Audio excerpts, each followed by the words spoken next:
기도라는 제목으로 은혜를 나누고자 합니다. 인간이 자기의 능력을 충분히 발휘해서 살고 있을 때는 하나님도 생각하지 아니하고 기도에 대해서 관심이 없습니다. 그러나 언제고 인간은 이 세상에 살면서 막다른 골목에 처할 때가 있습니다. 삶의 벽에 부딪혀서 동서남북 사방을 살펴봐도 헤어나갈 길이 없는 절망적인 상황에 부딪힐 때가 있습니다.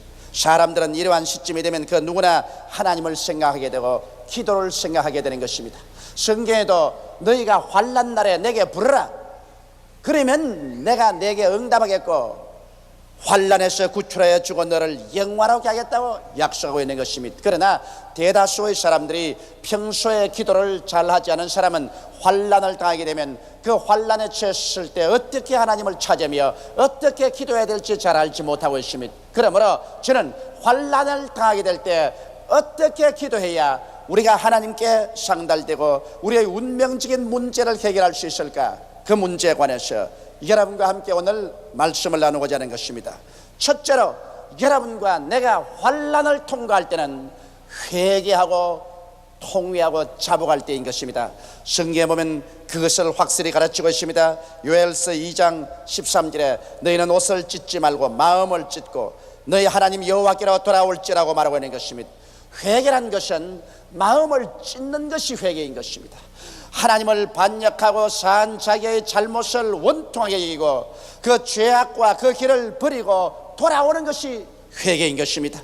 회개란 것은 입술로만 고백하는 것이 아닙니다. 행위로서 변화를 가져와야 되는 것입니다. 저는 제가 신학교에 있을 때 잊을 수 없는 간증을 들었습니다. 하루 차풀 시간에 남루한 옷을 입고 구두도 다 떨어진 구두를 신고 전도사 한 사람이 시골에서 올라와서 차풀을 인도하겠다고 합니다. 처음엔 우리가 비웃었습니다. 저렇게 남루한 옷을 입고 다 떨어진 구두를 신은 촌 사람이 그래도 엘리 있다라고 자처하는 신학생들 앞에 나와서 차풀을 인도하겠다니 그 무슨 망령인가. 그런데 그 사람을 소개하는 말을 듣고 깜짝 놀랐습니다. 그 사람은 일본 명치대학 문학부를 졸업하고 문학 석사학위를 가진 사람이라고 말하는데 그만 사람 보는 얼굴이 달라지고 말해요.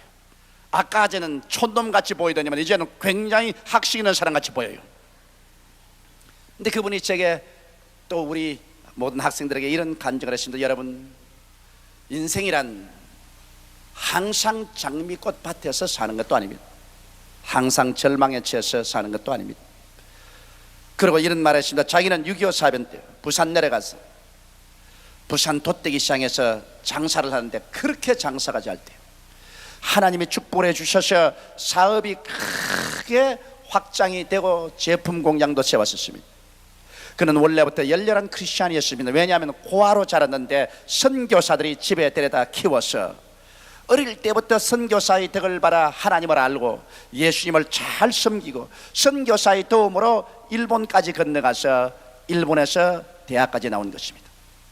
그래서 열렬한 크리스찬으로서 매일같이 하나님께 예배를 드리고 성경을 읽고 주일이면 교회 꼭 나갔었습니다. 그런데 사업이 잘 되고 돈이 눈앞에 막 쌓여지자 점점 인간의 자신이 살아일어나고 하나님이 없어도 살겠다는 생각이 떠올랐었습니다. 그런데 주일이 되면 꼭 이 아름다운 배우가 만나자, 저 아름다운 배우가 만나자 그러고 이 정치인 저 정치인이 서로 와서 식사하자 그럽니다. 그래서 처음에는 한 주일만 빠지자, 이 예배 시간만 빠지자 하던 것이 나중에는 한 달에 2번 빠지고 3번 빠지고 마음이 완악해지니까 그 다음에는 교회하고 등을 쌓고 마는 것입니다. 이제는 예수 믿는 것이 어리석게 보이고 성경을 읽고 기도하는 것이 어리석은 사람, 무능력한 사람들이 하는 것 같이 보였었습니다. 교회 종소리가 듣기 싫었습니다. 그는 자유방림하게 살았습니다. 이제는 술도 마음껏 마시고 못 갈 때도 가고 주지 육림 속에 살았었습니다. 가끔 가다가 양심이 고함칩니다. 웃어가, 너가 이렇게 하다가 하나님께 매를 맞을 것이다. 그러나 그는 말하기를 하나님이 어디 계시냐? 매를 때릴 것 같으면 내가 이곳에 못 들어오게 미리 왜 막지 못했는가? 그런 변명을 했습니다. 그런데 삽시간에 하나님께서 때리려고 하시니까 마치 폭풍우가 불어오듯이 자기의 반개 회사들이 부도가 나서 넘어집니다. 연결된 사업체들이 부도가 나 넘어지기 때문에 일시에 사업장이 문을 닫기 시작하는 것입니다. 그리고 세무서에 와서 집에 있는 숟가락 하나까지 모두 다 차버려버리고 말았습니다. 가족들이 집에서 쫓겨났습니다. 일시에 거지가 되었습니다. 거기에다가 빚쟁이들이 아기같이 다가와서 고통을 가합니다. 그는 말할 수 없는 정신적인 타격을 받고 이제 몸둘 곳을 몰랐습니다. 그러나 하나님께로 돌아가자니 체면이 서지 않아서 하나님께 돌아갈 수가 없습니다. 예수를 안 믿던 사람 같으면 주여 회개하고 돌아가면 하지만은 예수를 잘 믿던 사람이 하나님을 배반했기 때문에 이제는 하나님께 돌아올 체면이 서지 않습니다. 궁리하다가 견딜 수가 없어서 그는 죽기로 작정을 했습니다. 이래서 아주 강력한 쥐약 한 병을 싸서 부산 구덕산으로 올라가셨습니다. 슬픈 노래를 몇 곡 부르고 그 쥐약을 마셨는데 얼마나 강력한 쥐약이었던지 목구멍에 넘어가자 말자 까꿀로 뒹굴었습니다. 그리고 정신을 잃었습니다. 며칠이 지난지 알 수가 없습니다. 무더운 여름, 그가 그 산 위에 들어 누워 있는 동안에 비가 오고 또 날이 쨍쨍 쪼이고 아침이 오고 저녁이 오곤 했습니다. 하루는 우연히 조금 정신이 들어오는데 자기 이름을 부르는 소리가 들려요. 우서가, 우서가. 눈을 이렇게 뜨니까 구름이 떠 있고 바위가 있고 나무가 있고 바람이 불고 있고, 지옥도 세상과 비슷하구나. 틀림없이 내가 지옥에 왔는데 지옥에도 구름이 있고 바위가 있고 나무가 있구나. 그렇게 생각하고 이렇게 있는데 점점 시야가 밝아지면서 우서가, 우서가 하는데 보니까 예수께서 앞에 와서 서 계셔요. 그러면서 예수님께서 자기를 바라보시고 이사야서 55장 6절로 7절에 있는 말씀을 하십니다. 너희는 여호와를 만날 만할 때 찾아라. 가까이 계실 때 그를 부르라. 만일 악인이 그 길을 불의한 자는 그 생각을 버리고 여호와께로 돌아오라. 그리하면 그가 긍휼히 여기시리라. 우리 하나님께로 나오라. 그가 널리 용서하시리라. 주여, 그러면 지금 내가 지옥에 떨어진 것이 아닙니까? 내가 만일 너를 위해서 기도해 주지 않았더라면 너는 지옥에 떨어졌을 것이다. 그러나 너는 옛날 나를 잘 믿고 나를 의지한 사람이기 때문에 내가 너가 지옥에 떨어지지 않게 기도했다. 너는 다시 인생의 제2찬스를 얻었으므로 회개하고 나를 따르라. 그래서 부시시 일어나 보니까 그는 남방을 입고 그 산 위에 올라가서 쥐약을 먹었는데 이 팔이 노출되어 있었습니다. 노출된 곳마다 개미가 이미 살을 파고 들어가서 집을 지어놨어요. 팔에도 개미가 집을 짓고 다리에도 개미가 이미 파고 들어가서 집을 지어서 살을 뜯어먹고 있어요. 그 개미를 다 틀어버리고 구덕산에서 내려와서 스대신동을 내려오는데 제일 먼저 들어간 것이 교회입니다. 그 교회가 바로 순복음교회였습니다. 그곳에서 밤새도록 땅을 치고 하나님께 회개 잡으겠습니다. 부귀영화 공명 쾌락 때문에 버린 하나님을, 그는 부귀영화 공명을 하나님 재단에 다 내놓고 하나님을 다시 마음 중심에 모셔드리고 기도하니까 그 교회 목사님이 새벽기도 나오셨다가 그 전경을 보고 당신 왜 이러냐, 그래서 자기 개인 이야기를 다 했습니다. 당신 그렇다면 이 길로 부여에 가서 부여에 있는 조그마한 농촌 개척교회가 있으니 그곳에서부터 복음을 전가하기 시작해라. 그래서 그 길로 집으로 돌아가지도 아니하고 그는 교회에서 주는 돈을 가지고 기차표를 사서 부여로 가서 부여의 조그마한 농촌교회를 맡아서 그는 목회를 하기 시작한 것입니다. 그래서 그가 조금 안정이 되자 신학교 올라와서 우리에게 간증을 하면서 그 이야기를 합니다. 부귀영화 공명이 아침 이슬같이 다 사라지고 절망에 처할 때 결국 사람이 찾는 길은 하나님밖에 계시지 않더라는 그 이야기를 들은 것이 내 마음속에 깊이 인상으로 지금도 남아있는 것입니다.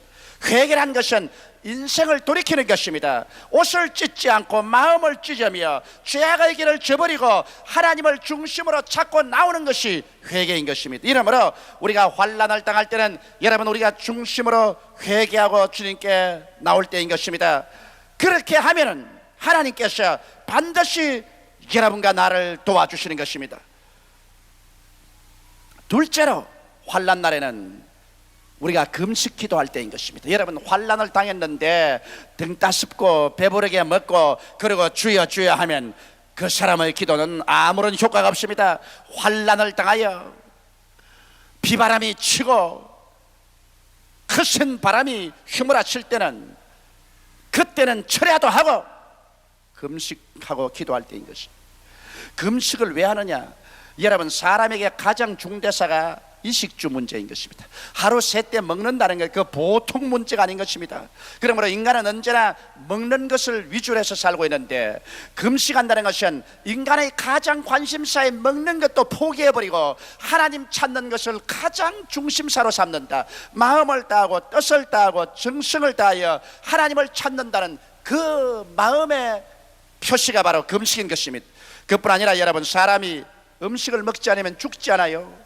그러므로 금식한다는 것은 죽을 각오하고 목숨을 바치고 하나님을 찾는다고 하는 것이기 때문에 얼마나 간절히 기도한다는 것을 보여주는 것입니다. 우리가 평범하고 좋을 때는 평범하게 기도할 수 있지만 여러분과 내가 절망의 벽에 처했을 때 하나님을 찾고 만나지 않으면 우리의 인생이 파멸될 수밖에 없을 때 그때는 금식하면서 우리가 기도해야 되는 것입니다. 어떠한 사람들은 사흘씩, 어떠한 사람은 일주일, 보름, 40일씩 금식하는 사람이 있습니다. 금식할 때 우리가 반드시 지켜야 할 일은 금식할 때 오락과 일을 금해야 되는 것입니다. 금식하면서 텔레비 쳐다보고 웃으면서 금식하면 아무 소용이 없습니다. 금식은 마음을 괴롭고 하고 슬퍼하는 것이기 때문에 금식할 때 오락을 금하고 일하지 말아야 돼요.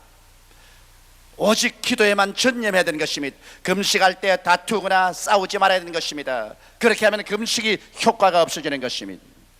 이와 같이 사람들이 밥을 먹지 않고 굶어가면서 전심전력으로 하나님을 찾는 것은 육체로서 금식하며 기도하는 것이지만 그게 행위의 금식이 따르지 아니하면 육체의 금식은 별로 큰 효과가 없는 것입니다. 오늘날 많은 사람들이 육체의 금식은 잘하지만 행위의 금식을 하지 않기 때문에 그들의 금식에 큰 위력이 따르지 않습니다. 성경 이사야 58장 6절로 7절에는 행위의 금식이 따르라고 하나님께서 말씀하고 있습니다. 나의 기뻐하는 금식은 흉악의 결박을 풀어주며 멍에의 줄을 끌어주며 압제당하는 자를 자유케 하며 모든 멍에를 끊는 것이 아니겠느냐. 또 줄인 자에게 내 식물을 나누어 주며 유리하는 빈민을 내 집에 들이며 벗은 자를 보면 입히며 또 내 권력을 피하여 스스로 숨지 아니하는 것이 아니겠느냐. 여기에서 여러분 금식이라는 것은 반드시 밥만 굶는 것이 금식이 아니라 여러분의 행위 속에서 금식이 나타내는 것입니다. 행위 속의 금식이란 뭘까요? 흉악한 자의 그 멍에를 풀어주는 것입니다. 흉악한 자가 뭡니까? 흉악한 죄에 묶인 자를 말하는 것입니다. 흉악하게 술 주정뱅이가 되고 흉악하게 아편 중독자가 되고 흉악한 죄인이 된 사람들, 이런 사람들을 풀어주기 위해서 노력하는 것이 금식입니다. 여러분, 이런 사람들을 위해서 기도하고 이런 사람들에게 시간 내어가서 전도하고 격려해서 흉악의 줄에서 풀어주는 것이 바로 하나의 금식인 것입니다. 그뿐 아니라 성경에는 멍에의 줄을 끌어주라고 말한 것입니다.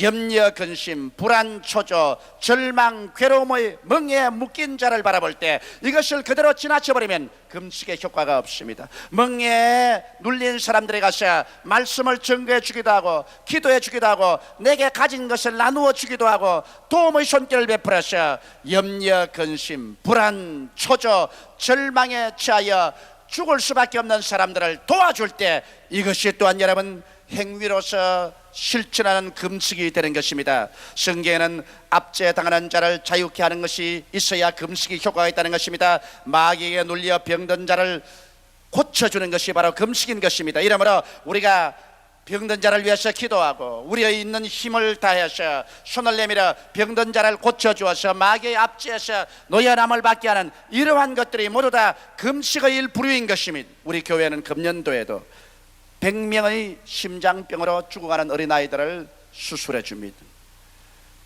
이것은 막대한 비용이 듭니다만, 그러나 심장병에 걸려서 그게 억압당하여 처절한 절망에 처한 자에게 그들을 도와주는 것은 우리 여의도 순복음교회가 집단적으로 하나님께 행위로 금식하는 것이 되고 마는 것입니다. 금식의 효과가 그게 발생하게 되는 것입니다. 또 성경 말하기를 모든 멍에를 끊는 것이 아니겠는가. 하나님은 멍에를 걸머쥐고 수고하고 괴로워하는 것을 원하지 않습니다. 도적이 오는 것은 도적질하고 죽이고 멸망시키는 것뿐이요, 인자가 온 것은 양으로 생명을 얻게 하되 더 풍성히 얻게 하려 왔다고 말한 것입니다. 이러므로 하나님께서는 여러분께서 죄나 질병이나 저주나 절망의 멍에하에 놓여 있는 것을 원치 않은 것입니다. 이렇기 때문에 하나님께서는 여러분께서 그러한 멍에들을 꺾어주고 사람들을 도와서 생명을 얻되 풍성히 얻도록 하는 이런 일을 할 때 이것을 행위의 금식으로 받아들인 것입니다. 성경 또 계속해서 말하기를 줄인 자를 먹여야 금식의 효과가 있다는 것입니다. 나는 배불리 먹고서 남은 줄이고 있는 것을 보고도 관심을 기울이지 않으면 우리가 육체적으로 아무리 금식하고 부러지어도 소용이 없습니다. 이러므로 우리가 금식할 때면 우리가 줄인 자를 먹이고 우리는 금식하는 이러한 사람들이 되어야 하는 것입니다. 곤욕을 피하고 아무리 금식해도 소용이 없다는 것입니다. 이것은 사돈의 팔촌을 도와주는 말은 아니고 자기 곤욕, 자기 친아버지, 친어머니, 친형제들을 돌봐주지 아니하고 금식해봤자 소용이 없다는 것입니다. 자기는 잘 먹고 잘 입고 잘 사는데 부모에게 불효해서 부모를 박대하거나 자기 형제들을 헐벗고 굶주린 데 내버려 놓고 조금도 도와주지 아니하고 그리고 자기만 금식하고 부러진다고 해서 그 금식의 효과가 발생하지 아니한다는 것입니다. 이러므로 하나님께서는 부모에게 효도하고 형제들에게 우애와 화목하면서 금식을 해야 그 금식의 효과를 발생한다는 것입니다. 이러므로 여러분 보십시오. 우리가 오늘날 통상적으로 금식한다는 것은 밥만 먹지 않고 죽게 부러지기만 하면 되는 줄 알고 있지만은 주님은 여러분의 밥을 먹지 않고 부러지는 정성도 바라보시지만은 그러나 여러분의 행위에 금식이 나타나야 된다는 것입니다. 흉하게 묶인 자를 놓아주고 멍에의 줄을 끌어주고 압제당한 자를 자유케 하고 모든 멍에를 끊어 인간을 불행케 하는 일체의 것들에서 여러분 손이 미치는 한 사람들에게 도움을 베풀어 주며 줄인 자를 먹이고 집 없는 자들을 돌보아주고 벗은 자를 입히고 자기 곤육 친부모 형제를 돌보아주는 이와 같은 것이 행위에 따라야 우리의 금식이 하나님 나라에 상달되고 하나님의 역사가 일어나는 것입니다. 이렇게 올바르게 금식할 때 우리 하나님께서 어떠한 효과를 주시겠다고 약속한 것입니까? 깜짝 놀랄 만한 하나님의 약속이 기록되는 것입니다. 이사야서 58장 8절로 12절에 보면 그리하면 내 빛이 아침같이 비칠 것이며 내 치료가 급속할 것이며 내 의가 내 앞에 행하고 여호와의 영광이 내 뒤에 호위하리니 내가 부를 때 나 여호와가 응답하겠고 내가 부르실 때는 말하기를 내가 여기 있다 하리니 만일 내가 너희 중에서 멍에와 손가락질과 흠앙한 말을 제하여 버리고 줄인 자에게 내 심정을 통하며 괴로워하는 자의 마음을 만족해 하면 내 빛이 흑암 중에서 발하여 내 어두움이 낮과 같이 될 것이며 나 여호와가 너를 항상 인도하여 마른 곳에서도 내 영혼을 만족해 하며 내 뼈를 견고케 하리니 너는 물된 동산 같겠고 물이 끊어지지 아니하는 샘 같을 것이라. 내게서 날 자들이 오래 황폐된 곳들을 다시 세울 것이며 너는 역대의 파괴된 기초를 쌓으리니 너를 일컬어 무너진 데를 수보하는 자라 할 것이며 길을 수축하여 그할 곳이 되게 하는 자라 하리라. 이 얼마나 놀라운 하나님의 언약인 것입니까? 환난을 당하고 고통 중에서 회개하고 기도하며 여러분께서 육체로 금식하고 행위로 금식하면서 주님께 부르시면 하나님께서 하늘에서 그 놀라운 능력과 영광을 나타내 주셔서 여러분에게 돕는 손길을 베풀어 주시는 것입니다. 셋째로 우리가 환난 당할 때는 합심으로 기도할 때인 것입니다. 내 혼자 기도하는 것도 좋지만은 여러분 환난 당할 때는 백지장도 맞들면 낫다고 합심해서 기도해야 돼요. 아버지, 어머니, 자녀들이 다 합심해서 기도하는 것이 좋습니다. 요엘서 2장 15절로 16절에 보면 너희는 시온에서 나팔을 불어 거룩한 금식일을 정하고 성회를 선구하고 백성들을 모아 교회를 거룩케 하고 장로를 모으며 소아와 젖먹이를 모으며 신랑을 그 방에서 나오게 하며 신부도 그 골방에서 나오게 하고 여호와께 수종드는 제사장들은 낭실과 단사에서 울며 이르기를 여호와여 주의 백성을 긍휼히 여기소서. 주의 기업으로 욕되게 하여 열국들로 그들을 관할치 못하게 하소서. 어찌하여 이방인으로 그들의 하나님이 어디 있느냐 말하게 하리까 할지어다. 여기에 보면 우리가 기도할 때 혼자만 하지 말고 합심해서 기도하는 것입니다. 성경에는 너희 두세 사람이 내 이름으로 모인 곳에는 나도 너희 가운데 있겠다고 말했었으며 너희 두 사람이 땅에서 합심하여 구하면 하늘에 계신 아버지가 들어주시겠다고 약속하고 있는 것입니다. 이와 같은 회개의 기도, 금식 기도, 연합해서 합심하여 부르짖는 기도를 하면 성경에는 이와 같은 약속을 하고 있는 것입니다. 요엘서 2장 18절로 19절에 그때 여호와께서 자기 땅을 위하여 중심이 뜨거우시며 그 백성을 긍휼히 여기실 것이라. 여호와께서 그들에게 응답하여 이르시기를 내가 너희에게 곡식과 새 포도주와 기름을 주리니 너희가 이로 인하여 흡족하리라. 내가 다시는 너희로 열국 중에서 욕을 당하지 않게 할 테이라. 여러분, 하나님이 우리를 도와주셔야 우리가 살 수 있지. 우리같이 약소한 민족이 하나님 도움 없이 인간의 힘 자체로서는 살아갈 수가 없는 것입니다. 흉악한 소련과 중공과 극악한 이북 공산 집단을 머리에 두고서 이 어려운 시점에 우리가 어떻게 살아나간다는 말인 것입니까? 반말년 역사를 눈물과 가시밭을 걸어온 우리들, 후발 기도국으로서 일어나서 선진대열의 무서운 무역 장벽을 뚫고 살아나가자니 우리 민족은 하나님의 도우심이 없이는 살아갈 수가 없는 것입니다. 이러므로 우리 민족이 분열하지 말고 서로 싸우지 말고 정치적으로 대적하지 말고 국민의 마음을 한 곳으로 모아서 열심히 일할 뿐 아니라 여호와여 우리를 도와주소서. 하나님이여 이 민족을 붙들어 주시고 이 강토를 축복해 주셔서 역사상 다시 수치로운 민족과 나라가 되지 않게 하여 주시옵소서. 1천만 성도가 합심해서 부르짖어 기도하고 우리 대통령으로부터 온 민족 전체가 하나님 앞에 회개하고 나오면 이 땅에 태양이 떠오르게 될 것입니다. 흑암 중에 광명이 돋아나게 될 것입니다. 하나님께서는 환난 중에서 내가 여기 있다, 내가 여기 있다고 대답하게 될 것이요, 이 민족이 머리가 되고 꼴이 되지 않고 위에 있고 아래 내려가지 않고 남에게 구워줄지라도 꾸지 않는 민족이 될 것인 것입니다. 이것이 바로 우리가 어떻게 하나님 앞에 나와서 기도하는가에 달려있는 것입니다. 그러한 것은 나와 상관이 없다고 생각하면 안 됩니다. 이 민족이 여러분과 상관이 없지 않습니다. 이 나라가 여러분과 상관이 없지 않습니다. 여러분, 이 나라와 민족이 사는 것은 바로 여러분 한 사람 한 사람이 환난 날에 하나님께 부르짖어 기도함으로 이루어지는 것입니다. 이러므로 우리가 큰 일을 안 한다고 할지라도 여러분이 회개하고 금식하며 합심해서 기도해서 하나님의 손을 움직이는 이 역사를 베풀 때 이것이 어떠한 위대한 정치가나 군사 전문가나 경제가가 하는 일보다 더 큰 일을 여러분이 하게 되는 것입니다.